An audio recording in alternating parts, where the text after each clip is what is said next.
Friendship over na nga ba ang tinaguriang BGC Boys o Bulacan Group of Contractors?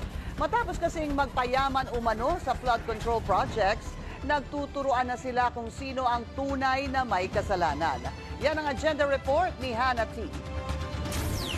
Inamin ko po, nilalaro ko po yung mga taong yan. Ito lang pong pagkakataon to na hindi ko po matanggap yung kanilang ginawa. Ang dating squad goals na BGC Boys, ngayon nagtuturuan na. Nagregalo raw ng GMC truck si dating DPWH Bulacan Assistant District Engineer Bryce Hernandez sa boss niyang si Henry Alcantara. Hiningi raw ni Alcantara ang sasakyan na nagkakahalaga ng 10 milyong piso.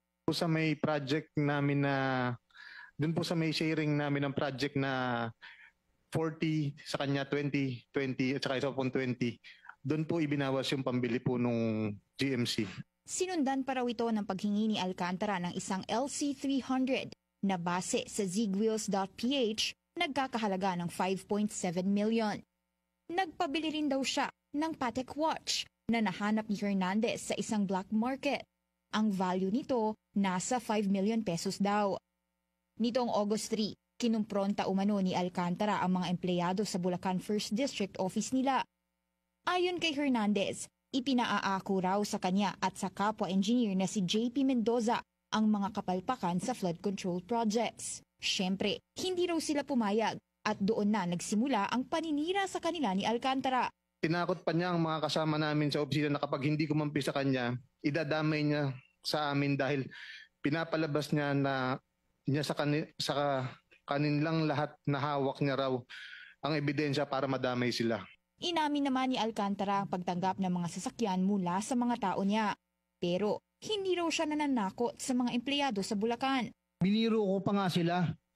Anong gagawin ko dyan? Sana pinera nyo na lang. Biniro ko pa po sila ha.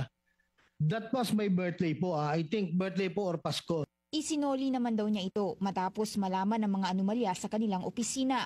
Akala niya kasi sukli raw ito sa pagmamahal na ginawa niya sa kanila. Kasama ka doon sa nag-unpack ng pera pero hindi mo alam saan galing yung pera na pinambili para ibigay sa iyo bilang regalo. Sila po nagregalo, Your Honor. Hindi ko na po alam kung saan. Sensya na po. Medyo mahirap paniwalaan yun na hindi mo alam. Matatandaang ang BGC Boys o Bulacan Group of Contractors ang lumitaw na may mararangyang casino activities habang may ghost at substandard flood control projects sa Bulacan.